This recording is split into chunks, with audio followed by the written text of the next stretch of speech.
Wala yan. Okay. Bakit parang layo-layo kayo? Asan na iba? Jaram, dito kayo dalawa. Huwag kayo dyan, dito. May electric pa naman. Dito kayong dalawa. Bilis, bilis. Dito, sa unahan, oh.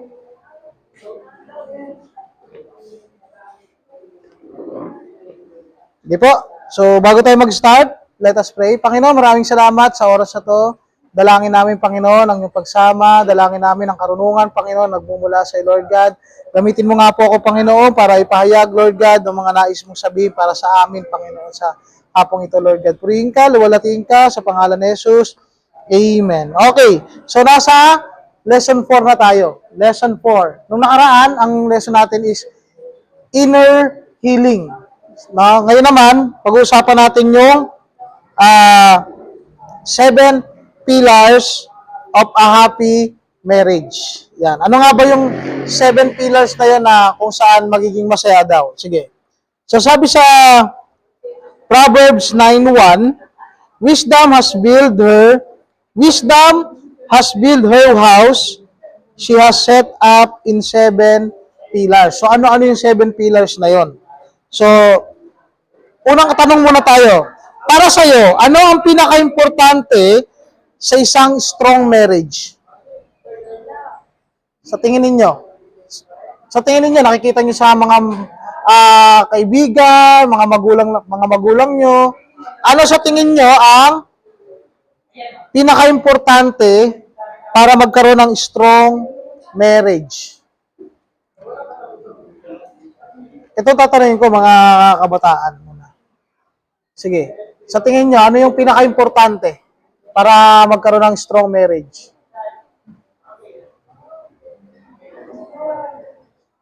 Bilis. Gamitin ng para hindi stagnant. Jerome. Tiwala sa isa't isa. Wow. Ano pa?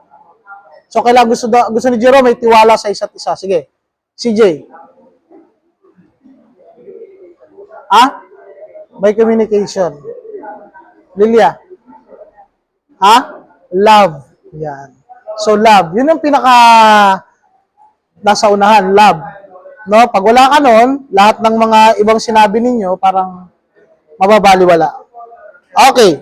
So, pag-usapan natin yung 7 pillars. So, gagawin natin, magkakaroon tayo ng iba't ibang activity doon sa bawat pillars. Okay? So, since kayo ay 10, so, by pares tayo. 12. O, sige, tigda-dalawa. Pares na lang. Hiwalay kayo, dalawa.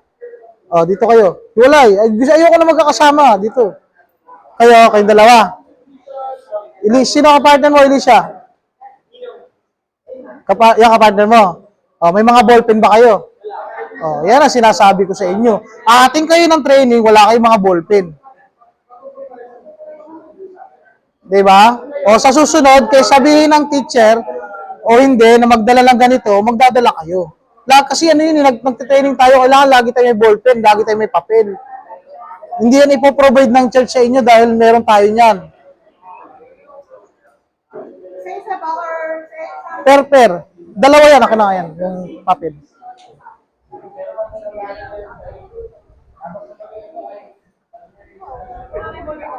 Yan.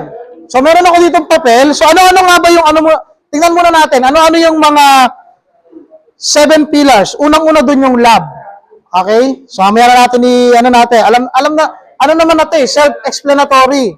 Ito yung 7 pillar na kung saan kailangan taglayin ng isang mag-asawa o yung mag-aasawa para maging strong o para mas maging maayos ang kanilang relationship. Una, syempre yung love. Unang-una yan. No? Pangalawa, friendship. Hindi porket mag-asawa na kayo, hindi na kayo magkaibigan. Pangatlo, respect. Yan ang hindi dapat mawawala. No? Pang-apat, transparency. So, kailangan transparent kayo sa isa't isa. Ibig sabihin, walang secret. Panglima, communication. So, dapat may communication. And then, yung pang-anim, may cooperation, may teamwork kayo. Hindi mo pwedeng isa lang ang kumikilos. Pang-7, Guided syempre tayo ng Holy Spirit. Hindi pa pwedeng wala yun. Okay? So, ganito ang gagawin natin. So, sa bawat ano yan, balik mo sa simula, ano, Jay? Sa bawat pillars, meron tayong gagawin. Halimbawa, basahin niyo muna yung verse para may idea. Tapos, pangalawa, gagawa kayo ng, ano yan, short yan, S. May S yan, short.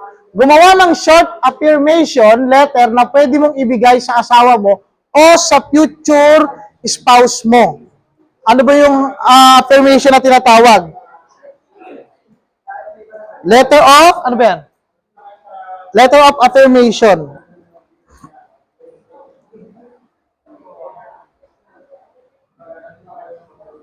Nakuha, love notes. Gagawa kayo nun. Kaya may papel. O, bibigyan ko kayo ng papel. Pakipasa.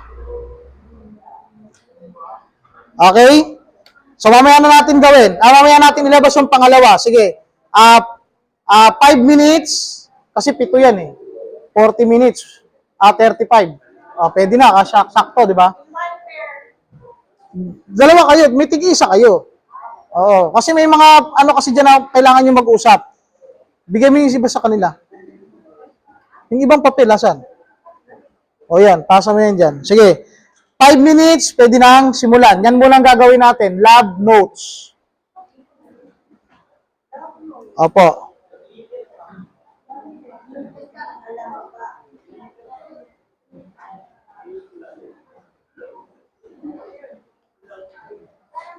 So yan muna ang gagawin natin. Gagawa kayo ng isang short affirmation.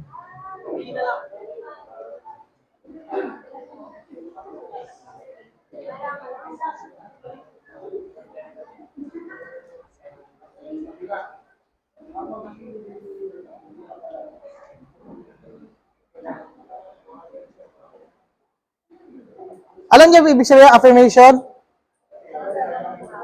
Pag sinabi affirmation, ito yung pagpapakita ng suporta, pagpapakita ng, halimbawa, meron kang pagpupuri, halimbawa, meron siyang ginawa, susulatan mo siya. Ganon. Halimbawa, meron kang nakikitang maganda sa kanya, pupurihin mo siya sa bagay na yon. O, yun, parang ganon. No, parang pagpapatibay, pagpupuri, pagpapakita ng suporta, yun. Magsasabi ka sa kanya ng mga positive. Doon sa future husband, future spouse mo, or doon sa asawa mo ngayon. Sige, 5 minutes.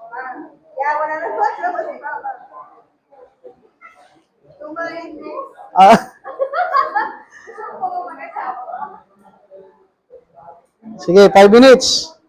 Pag sinabi kong stop, stop.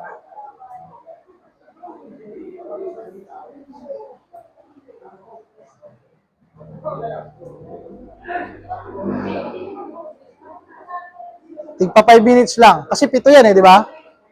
7.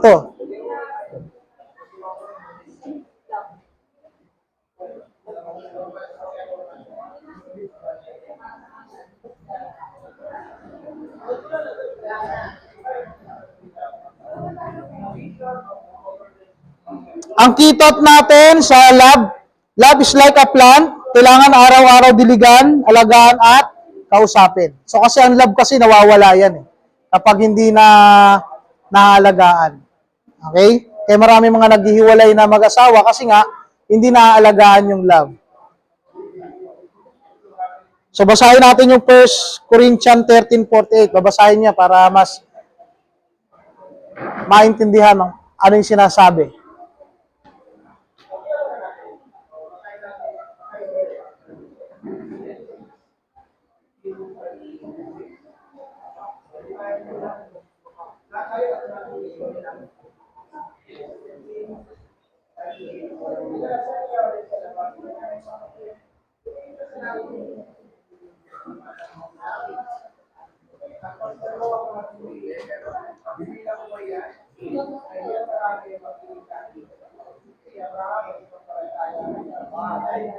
Short lang ha, hindi kailangang sobrang haba. Pero lagyan nyo naman ng effort, hindi yung para ka lang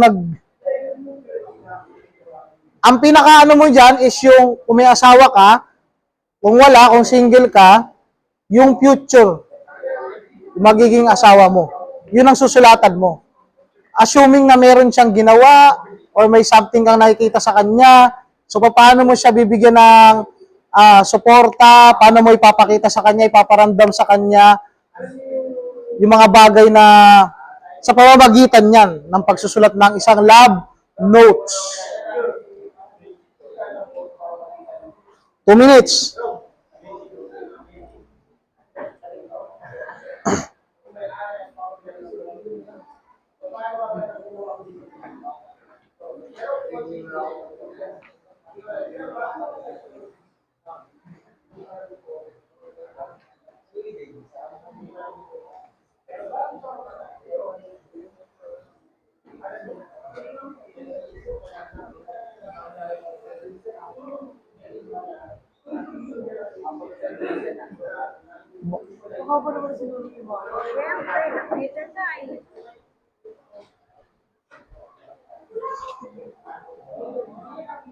Okay na?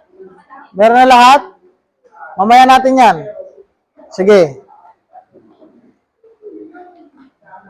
Pwede na? Ayan, next. Ay, hindi, meron pa nagsusulat. Meron pa namang oras. Meron pa tayong 52 seconds. 52 seconds. Meron pa. Huwag nyo kasi gagamitin nyo pa yung papel.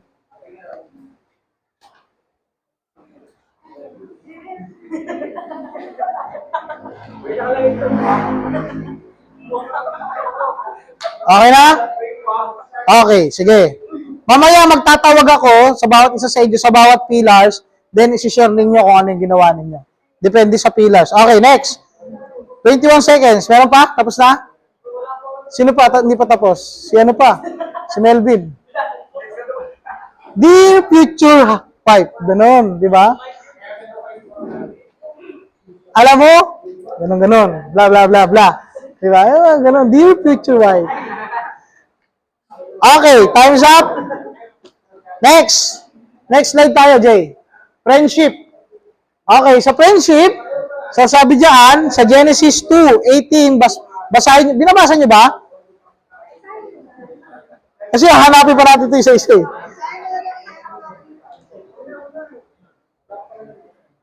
Genesis 2:18. Yan. Kailangan may makakasama. So, friendship. So, pagkakaibigan. Sabi dito, ang kitot natin ay, marriage is not just romance. Dapat may tunay na pagkakaibigan din. Hindi lang yan landian. Kailangan meron ding pakikipagkaibigan sa bawat isa.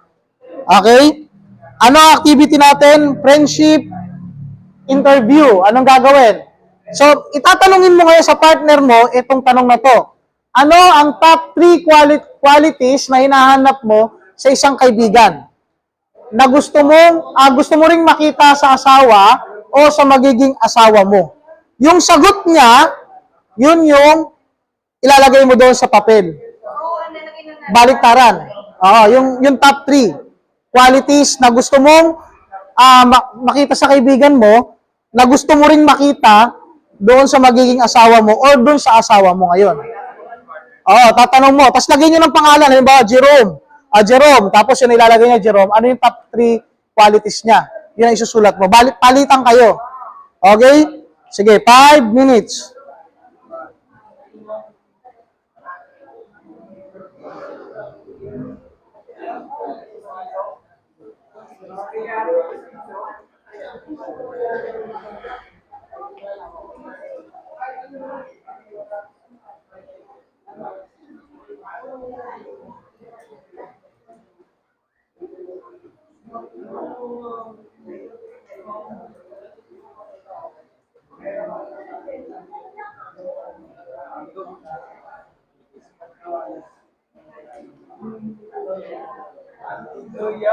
Okay na? Loyal. Bilis. Mamaya magtatawag tayo sa bawat pillars. O kaya gagawa ako ng ruleta ng no? Tama. Download tayo ng ruleta.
Yan, gagawa ko ng ano.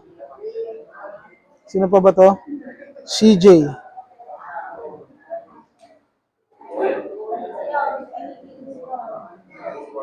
Rain.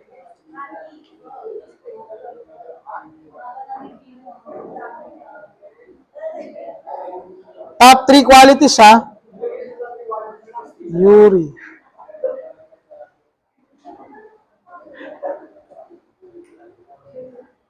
Sino ba? Alicia.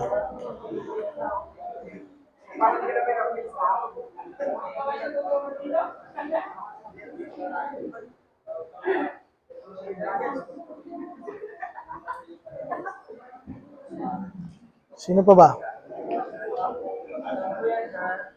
Okay na, lahat na nandito. Save.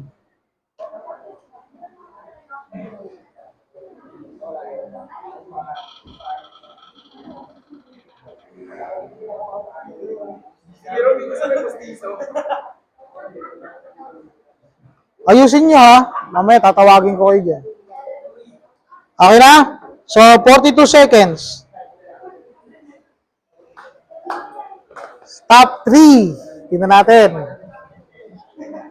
Seryosohin nyo yan ha. Kailangan yung, kumbaga parang yan talaga yung hinahanap ninyo doon sa isang kaibigan na gusto nyo ring makita doon sa mga pangasawa nyo. Di ba, Jerome? Okay? Okay. Ba't natawag ko?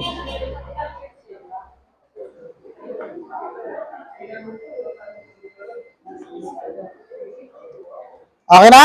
Next. Next tayo. Ano tayo? 3 pa lang. Respect pa lang. Yan. Okay. So, respect o paggalang. Yan ang hindi dapat naaalis. Ang key thought natin ay respect keeps the love alive. So, admiration sa isa't isa ang susi. So, yan ang gagawin natin sa Ephesians. Ang Bible verse natin is Ephesians 5 verse 25. Anong gagawin? Gumawa ng listahan ng 3 bagay na hinahangaan mo sa asawa mo or gusto mong makita sa future spouse mo. So, dalawa kayo nga. Dalawa pa rin ang gagawin ninyo. Tig-isa kayo. Ano yung hinahangaan? Admiration eh. Ano yung hinahangaan mo? Doon sa asawa mo at doon sa gusto mong hangaan sa magiging asawa mo. Hindi na. Sa'yo, ikaw na, oh. Sagot nyo na yan. Kaya hindi kayo pwede yung ginawa nyo kanina sa kaibigan, pwedeng maulit or pwedeng hindi yun. Kasi gusto mong, kasi pwede kasing meron kang nakita sa pamilya ng iba na gusto mo, ay, na-admire ako sa pamilya nila kasi ganito sila, ganito yan. So, pwede yun.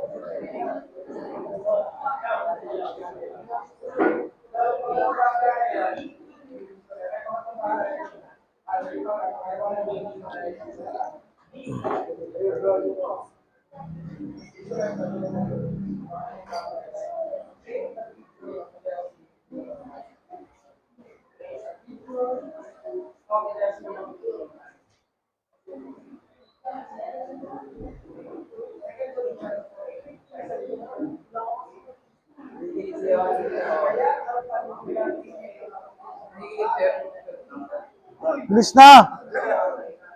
3 lang ha. 3 bagay na hinahangaan mo.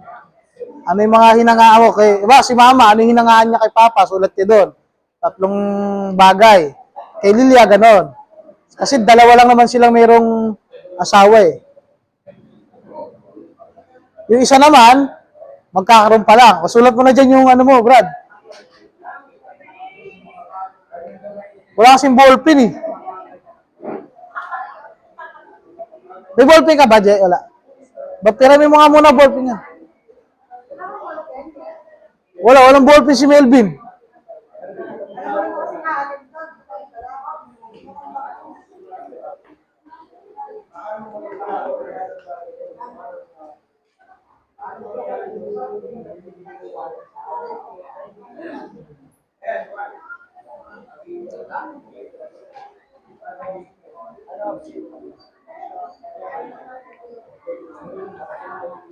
Alin?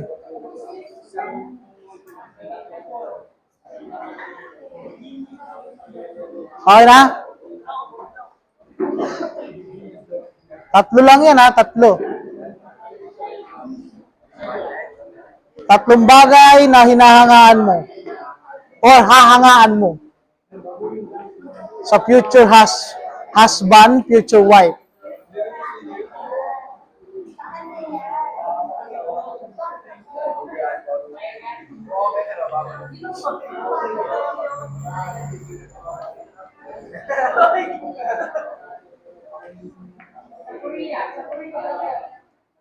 Okay na? Okay na kayo? Ma, okay ka na ma? Baka ang haba-haba naman niya, 3 lang. Game. Okay na? Dito, sino pa nagsusulat? Bilisan nyo no. 1 minute. 1 minute, 1 minute.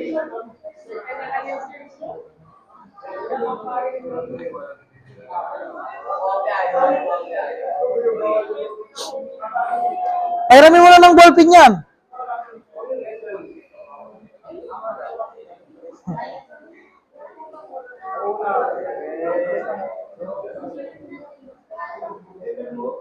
Okay na? 30 seconds. Johanna. Wala na, tapos na? O, sige. Next. Pang-4. Jay, pang-4. Transparency. Sa Genesis 2:25, verse 25, ang sabi diyan, kapwa hubad noon ang lalaki at ang babae, ngunit hindi sila nahihiya. So, ibig sabihin, kapag mag-asawa na raw, wala daw dapat sekreto. So, kailangan transparent. So, ang key thought natin is, marriage needs an open heart. Walang sekreto. Okay, so activity natin, clear water reflection. Imagine your heart as a clear water. Meron bang dapat linisin? Kung meron, pakilagay. Tapos, quiet personal reflection and journaling. So, ang gagawin nyo dyan, hindi nyo yung kailangan ipabasa. So, huwag nyo nang isulat. So, ano yan personal nyo yan Kung meron kayong dapat baguhin na karakter or something sa inyo, so huwag nyo isulat dyan, personal kasi yan. So, pwedeng mamaya kung nag-devotion kayo, pwede nyo isulat yun doon. Ito yung mga bagay na dapat maging transparent ako. Kapag nagkaroon ako ng asawa, ito dapat ang gagawin ko. So, kailangan transparent. Okay? Okay na yan. So, wala tayong gaano yun dyan. Yan po ay ilalagay ninyo sa devotion nyo or isusulat ninyo. Journal nga di ba? Okay, personal yan. Next. Doon tayo sunod sa number 5. Communication. So, pakikipag-usap ng maayos. Magkaiba kasi pag sinabi kasi natin communication, meron lang kayo nag-uusap. Pero dapat, pag sinabi natin communication, hindi lang yung nag-usap kayo, hindi lang yung dahil kailangan mo siyang kausapin. So, ibig sabihin ng communication, dapat maayos. Merong kabuluhan. Merong kabuluhan yung communication na sinasabi. Okay? So, activity natin, listening drill. So, by pair ulit yan. So, isang tao ang mag-share o magkikwento sa loob ng 2 minuto. Yung kapartner niya, Jay, yung kapartner niya, makikinig lang. Okay? Kuya, anong sasabihin ko? Sabihin mo kung ano yung gusto mong, kung meron kang problem, or na pwede mong i-share sa kanya, or may pangyayari sa buhay mo, masaya man yan o malungkot, mga pangyayari sa buhay mo na nangyari, kung di baling kahit ano yan, basta kahit masaya, malungkot, problema, ang gagawin lang ng kapartner mo ay makikinig. Walang distraction na kahit na ano, walang pigilan. Sa 2 minuto, pag sinabi kong stop, stop, then yung kabila naman. Okay? So sa pagkakataong ito, dapat seryosohin natin para ma-practice natin yung tinatawag na communication. Sa mag-asawa kasi dapat hindi kayo nagkakaroon ng anong tawag nito? Yung nagsasalita yung isa, bigla mo na lang babarahin kasi nga gusto mo ikaw ang manalo. Tama? Mga ganon. Sige po. In 2 minutes. Bahala kayo sino ang mag-start. Sino mag-start muna? Dito ila Kyle. Kyle. Sino mag-start sa inyo magsalita? Dito. Si Mama. Mama, ikaw unang magkikwento ha. 2 minutes. Kwento ka kahit ano kung yung achievement mo sa buhay, yung problema mo, nasaktan ka ba, or meron kang something na gusto sabihin, ikwento. Pag sinabi kasing ikwento, maghiwalay nga kayong dalawa. Dito ka. Pinaiiral niyo yung pagiging teacher ko talaga doon.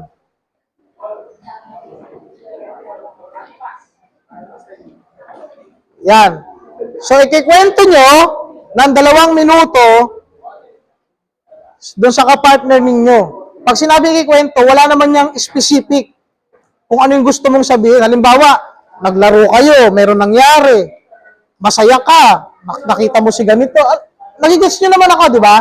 So, ibig sabihin, wala siyang specific. Ikwento mo yon sa loob ng 2 minuto, pero yung kapartner mo, walang sasabihin na kahit na ano. Pero siyempre, baka naman nagkikwento yung isa, nakaganyan ka naman. Siyempre, ipakita mo naman na ikaw ay interesado. Kasi pag communication, dapat interesado ka sa sinasabi ng partner mo. Hindi na pwede niyan, sige, magsalita ka. Tapos ka na? Nakuha? Dapat hindi ganon. Sige, 2 minutes. Time is up pa lang. Nakakailan na ba tayo? Go! Start! Start na! Hindi, nagtatime na ako. 2 minutes. Time is up na rin. Time is up. Nakakailan pa lang tayo. Pangilan na ba yan? 5?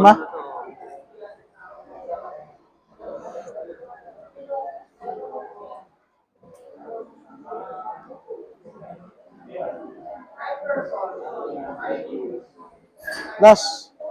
Last 2 yan. Meron pa tayong 2.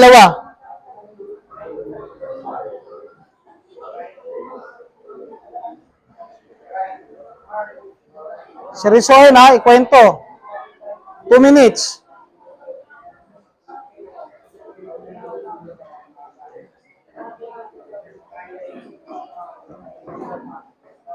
Yung partner, magre-react siya, pero wala siyang sasabihin na kahit na anong distraction. Makikinig lang siya, ipapakita yung interest doon sa sinasabi.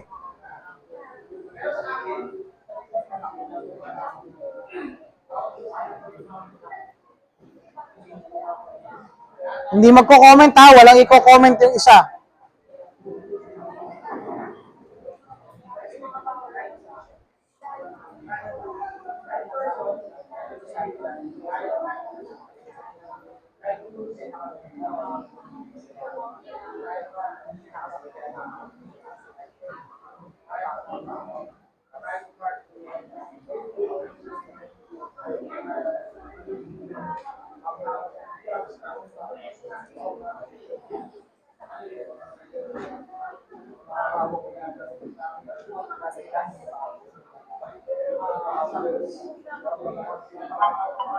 Okay, time's up.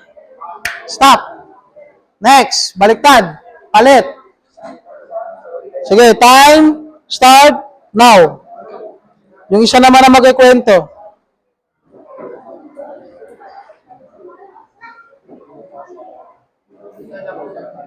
Start na.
Okay, stop.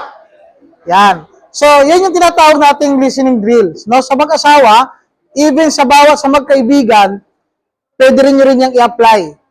Hindi ibig sabihin, hindi nagsalita yung isa, wala na siyang pake. Okay? So, minsan kasi, yung isang partner mo o yung isang kaibigan mo, kailangan lang ng taong makikinig. No? Kasi minsan, yung kaibisa sa yung walang minsan kasi may pakiramdam tayo na walang nakikinig sa atin, walang naririnig sa walang nakakaintindi sa atin. Pero ibig sabihin yung kaibigan mo o yung asawa mo, sila yung partner mo eh. So, hindi porket hindi sila nagsasalita, hindi sila nakikinig. Okay? Sabi sa Kolosas, sikapin ninyong laging maging kaaya-aya at kapaki-pakinabang ang inyong pananalita sa kanila at matuto kayong sumagot ng tama sa sino mang nagtatanong. So, yun yan. Next. Pang-ilan na? Pang-anim. Yan. So, pang-anim natin is cooperation o pakikipagtulungan. Yan.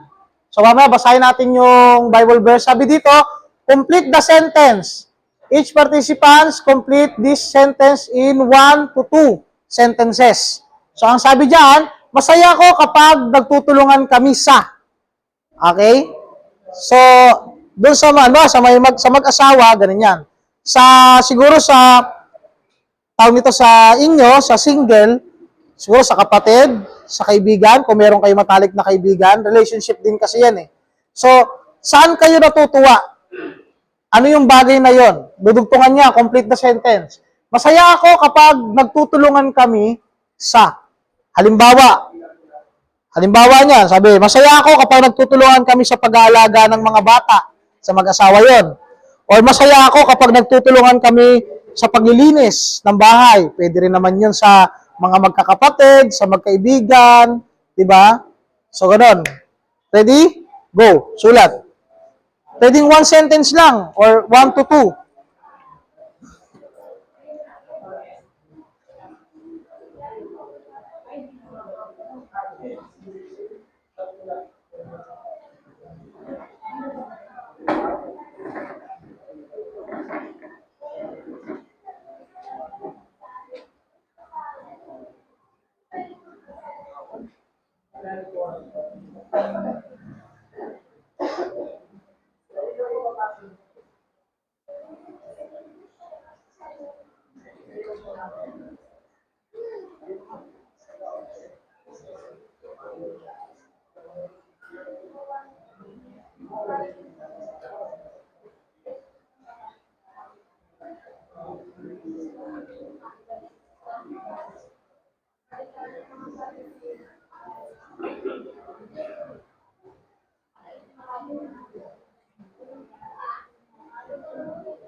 Ecclesiastes 4.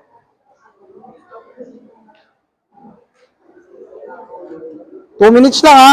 Isang sentence lang yan.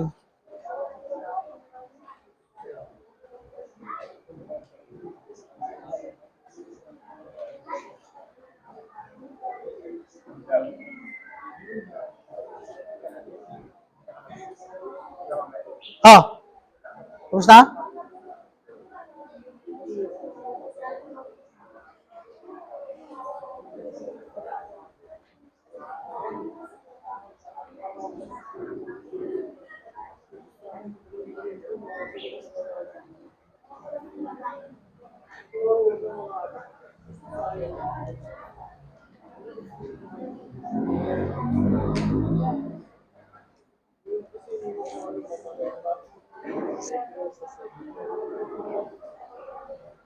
Okay na?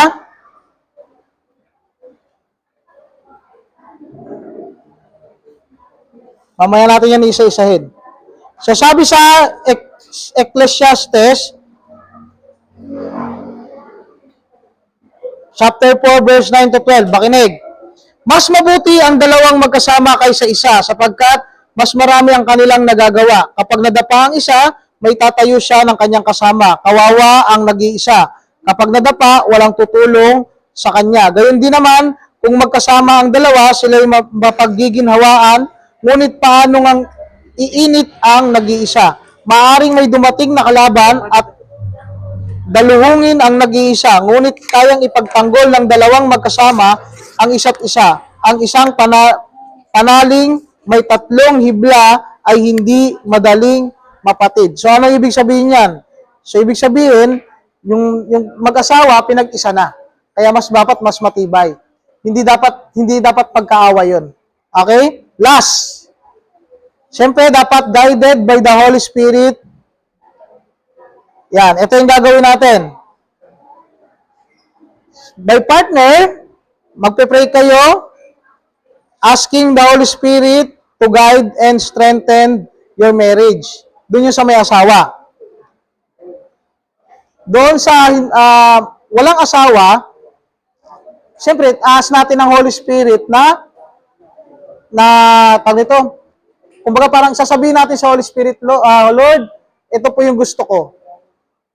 But, siyempre, ang kalooban pa rin ng Lord ang masusunod. Sa mag-asawa, yun nga yung sinabi ko, yan. Yan yung sa mag-asawa. Ay, ba't hindi makita? Sabi niya, mag-pray kayo in pairs, asking the Holy Spirit to guide and strengthen your marriage. So, sa single, magpe-pray kayo, magpe-pray niyo isa't isa, na yung 7 pillars, maging character natin. Kapag tayo ay nagkaroon na ng asawa. Okay? So, ready? Tapos, magtatapos tayo sa conclusion. Sige po, pwede na po mag-pray. Magharapan, tapos pag-pray ang isa't isa.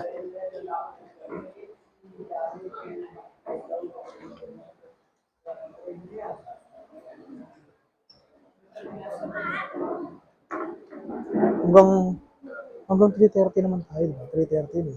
Hanggang 3:30 tayo.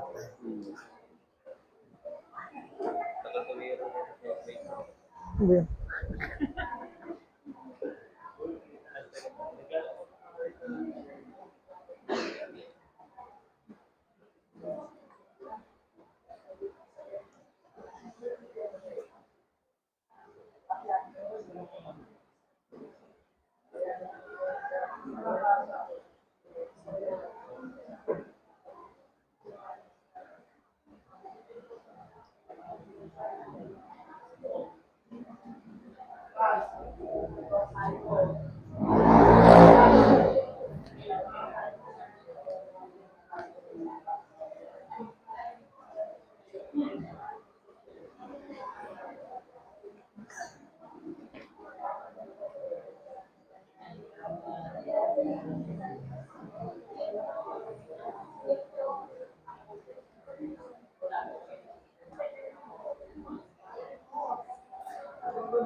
Ano yung, ano yung create niyo yun? Conclusion. Hindi yung create niyo yun. Ito yung trade mo.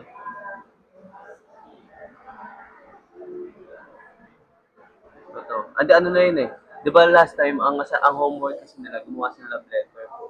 Ngayon, since yung marriage na katatawagin dito, tapos mag-share sila ng love story nila. Okay. Pero pwede naman natin ibahin yun. Pwede natin ibahin yun. Pwede yung conclusion, yun yung pinaka-creative. Okay, sige. Di ba?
Okay.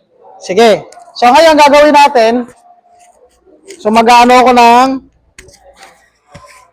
mapipili ako, tapos isi-share niyo yung isa doon sa mga ginawa ninyo. Okay? Sige, tingnan natin. Sino kaya ang una? Ayan ha. Oh. Oh, Hari. Hari. Si Hari. So, i-share mo yung sa, yung, ba, ikaw bahala. Sino nung pwede mo i-share dyan? Alam mo, yung gusto mong, yung na lang, yung tatlong top, 3 top, o yung letter na lang, letter. Yung love letter mo sa, mo. Bilis. Asa mo? Yung love letter. Bilis, bilis. Oh, yung love letter mo. Love letter mo sa, sa future wife. Bilis na. I-share mo na. Dear future wife. O, di ba? Bilis na, tapos susunod na. Oh. Kaya mo yan. Sige. Basahin mo. O, yan. Basahin mo. Thankful lang for being loved. Yun lang. Okay, next. Tatlo lang. Tapos, ano na tayo? Jerome. Panalo. Dito ka. Ano yung pwede mong share dyan? Ha? Ano ba dyan? Gusto makita. Yung gusto mong makita. Sige. Doon sa magiging asawa mo. Sige. Lakasan mo, di naririnig eh. Sense of humor. Sense of humor. Caring sa smart. Ano? Caring tsaka smart. Taray. Last. Sino? Ano si CJ? CJ. Ang asa rin nagagawa mo, pipili dyan. Kala mo. Bakit? Sa friendship. Friendship? Sa qualities. Tingin. Sa friendship. Sige. Sa friendship daw. Sa friendship. Ang tatlo kong napili doon is loyalty, trustworthiness, and supportiveness. So, yun din yung gusto mong makita sa magiging asawa mo. Yan. So, sige. Bago tayo mag-end, let us pray. Panginoon, maraming salamat sa oras na to. Dalangin namin, Lord God, yung 7 pillars na aming natutunan, Panginoon. Dalangin namin na magawa namin ito. Mapaghandaan namin, Lord God, habang hindi pa dumarating yung tamang tao sa buhay namin. At doon sa may mga asawa, Panginoon, dalangin namin, Lord God, na ma-practice na namin, Lord God, yung 7 pillars at naniniwala kami na magiging masaya at magiging strong ang marriage ng bawat isa, Panginoon. Purihin ka sa hapong ito. Salamat sa pangalan ni Jesus. Amen. Yan. Meron pa, uy. Meron yun pa. Oh, meron pa.